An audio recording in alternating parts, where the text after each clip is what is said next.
All students, आज अपन discuss करेंगे cardiovascular की next disease acute heart failure या फिर pulmonary oedema. Acute heart failure और पल्मोनरी एडिमा दोनों एक ही चीज़ है।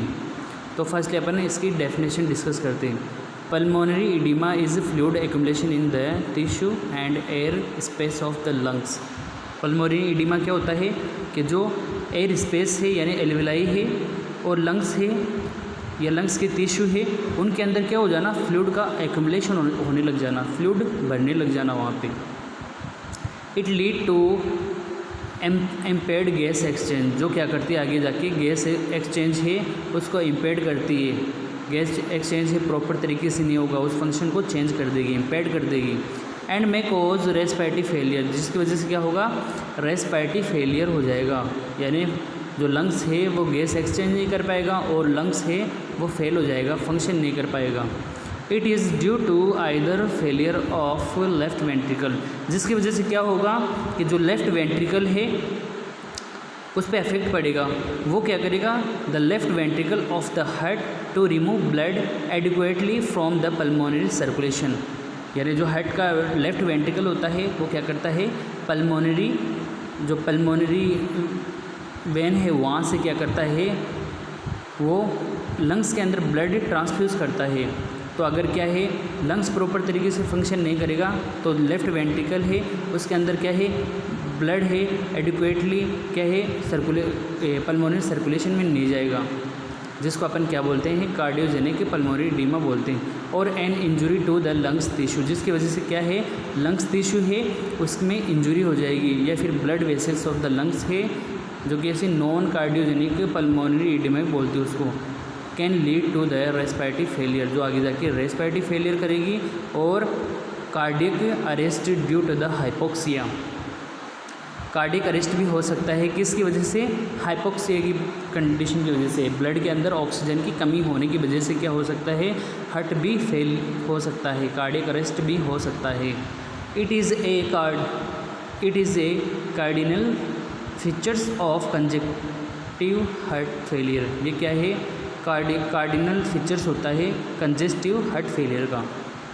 जैसे अपन देख सकते हैं नॉर्मली कि ब्लड है वो लेफ़्ट वेंट्रिकल से क्या है, पल्मोनरी वेन के थ्रू लंग्स में जाएगा, फिर पल्मोनरी जो आर्टरी है, पल्मोनरी जो वेन है, पल्मोनरी आर्टरी से तो ब्लड जाएगा किसमें, लंग्स में, इम्प्योर ब्लड, और प्योर होके वो क्या करेगा, पल्मोनरी वेन के थ्रू वापस आता है लेफ़्ट वेंट्रिकल के अंदर।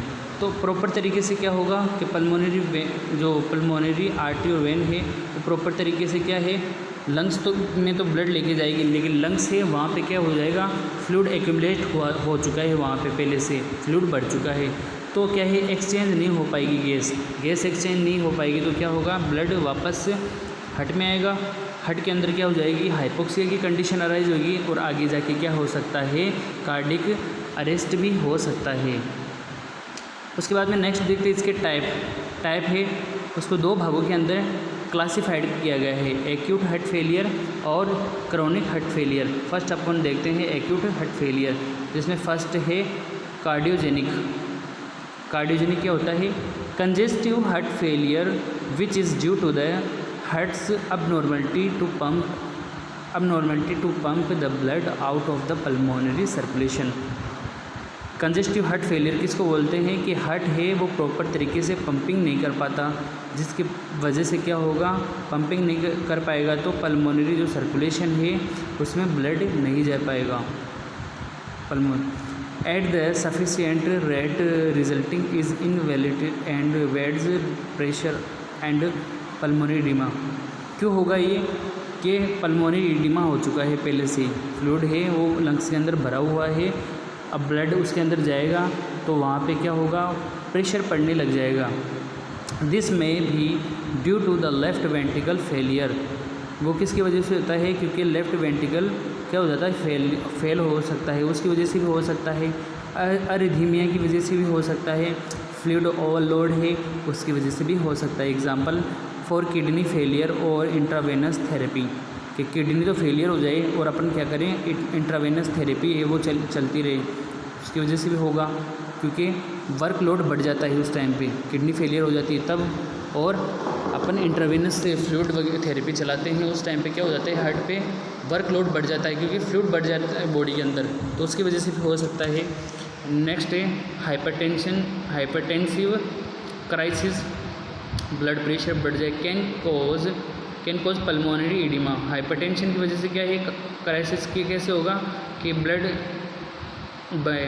प्रेशर है वो इंक्रीज़ हो जाएगा, तो पल्मोनरी जो एडिमा है वो भी हो सकता है। कैसे कि ब्लड प्रेशर बढ़ेगा, और ब्लड प्रेशर बढ़ने के बाद में क्या होगा, जो क्या नाम लंग्स है, लंग्स पे क्या है जोर पड़ेगा, लंग्स पहले से फ्लूइड है एक्यूमुलेट हो चुका है वहाँ पे, अब जो पल्मोनरी आर्टरी और वेन है वहाँ पे क्या हो जाएगा, ब्लड है वो काफ़ी ज़्यादा इकट्ठा होने लग जाएगा। The evaluation is blood pressure and increase after load on the left ventricle hearted offered flow. इसके बाद में क्या होगा कि जो पल्मोनरी एडिमा की वजह से क्या होगा, ब्लड प्रेशर इंक्रीज़ होगा, और आफ्टर उसके बाद में वर्कलोड बढ़ जाएगा लेफ्ट वेंट्रिकल पे, हार्टेड टुवर्ड्स द फॉलो, जिसकी वजह से and cause the elevation and weds pressure and subsequently pulmonary oedema, जो आगे जाके क्या करेगी, पल्मोनरी एडिमा को कॉज करेगी। ये तो था कार्डियोजेनिक। अब देखते हैं non cardiogenic. Negative pressure pulmonary oedema is in which a significant negative pressure in the chest, कि नेगेटिव जो प्रेशर पड़ता है किसका, पल्मोनरी एडिमा का। जैसे लंग्स के अंदर तो क्या हो गया, फ्लूइड एक्यूमुलेट हो गया, अब क्या होगा कि जो लेफ्ट वेंट्रिकल है उसका प्रेशर पड़ेगा, उसकी वजह से क्या होगा, जो चेस्ट है उस पर भी क्या होगा, प्रेशर पड़ेगा। Such is from the inhalations against an upper airway, ऊपर से एयर आ रही है, अंदर फ्लूइड है वो क्या है, एक्यूमुलेट हो चुका है, तो लंग्स के वो फूलने लग जाएगा ज़्यादा, जिसकी वजह से चेस्ट में पेन होगा ऑब्स्ट्रक्शन की वजह से। उसके बाद में next ruptures capillaries and floods the alveoli negative pressure, कि रप्चर जो कैपिलरी है और जो एल्विलाई है वो नेगेटिव प्रेशर लगाने लगेगी पल्मोनरी एडिमा की वजह से। Has an incidence in the range of 0.05 to 0.1%। इसमें क्या है, कितना रेंज प्रेशर लगने लग जाएगा, 0.05 से लेकर 0.1% तक क्या है। और जनरली एनेस्थीसिया देते हैं अपन इस कंडीशन के अंदर। The negative pressure cause A significant increase the preload therapy. वो ये प्रेशर कब बढ़ता है, कि प्रीलोड थेरेपी, कोई पहले से कोई थेरेपी है उसकी वजह से ये बढ़ता है। Increase the pulmonary blood volume, pulmonary blood volume है वो बढ़ जाएगी। There is also a significant increase in left ventricular afterload, जिसकी वजह से जो लेफ्ट वेंट्रिकल है उस पर लोड पड़ने लग जाएगा। Which cause A decrease cardiac output, जिसकी वजह से क्या होगा, कार्डिक आउटपुट है वो डिक्रीज़ हो जाएगा। कार्डिक हार्ट है वो प्रॉपर तरीके से क्या है, फंक्शन नहीं कर पाएगा, कार्डिक आउटपुट बढ़ जाएगा। The increase in pulmonary blood volume along with A decrease in cardiac output will increase the pulmonary transductive pressure, जिसकी वजह से जो पल्मोनरी वेन है उस पर प्रेशर पड़ने लगेगा। With an all occurrence pulmonary vascular resistance increase cause the shifting of the intraventricular septum, जिसकी वजह से अपन क्या है आगे जाके इंट्रावेंट्रिकुलर सेप्टम है उस पर भी जोर पड़ने लग जाएगा। The ventricular septal shift the left cause is left ventricular diastolic dysfunctions which further increase pulmonary hydrostatic pressure, कि पल्मोनरी हाइड्रोस्टैटिक प्रेशर है वो बढ़ने लग जाएगा। जैसे अपन इसमें देख सकते हैं कि पहले से तो फ्लूइड एक्यूमुलेट रहेगा इसके अंदर एल्विलाई वगैरह के अंदर, अब पल्मोनरी जो आर्टरी और पल्मोनरी वेन है वो ब्लड लेके आएगी, लेकिन पहले से लंग्स भरा हुआ है उसकी वजह से क्या है, पल्मोनरी आर्टरी और वेन पे प्रेशर पड़ेगा, उनके प्रेशर आगे जाके लेफ्ट वेंट्रिकल पे पड़ेगा। लेफ्ट वेंट्रिकल है उसमें पहले से क्या है, कार्डिक आउटपुट है बहुत कम हो चुका है, उसकी वजह से क्या है, जो सेप्टम है हट के उन पे प्रेशर पड़ेगा। तो ये सारा क्या है, नॉन कार्डियोजेनिक हार्ट फेलियर। अपन ये एक्यूट देख लिया अपन ने, एक्यूट के दोनों टाइप देख लिया। अब नेक्स्ट अपन देखते हैं इसके साइन सिम्टम्स।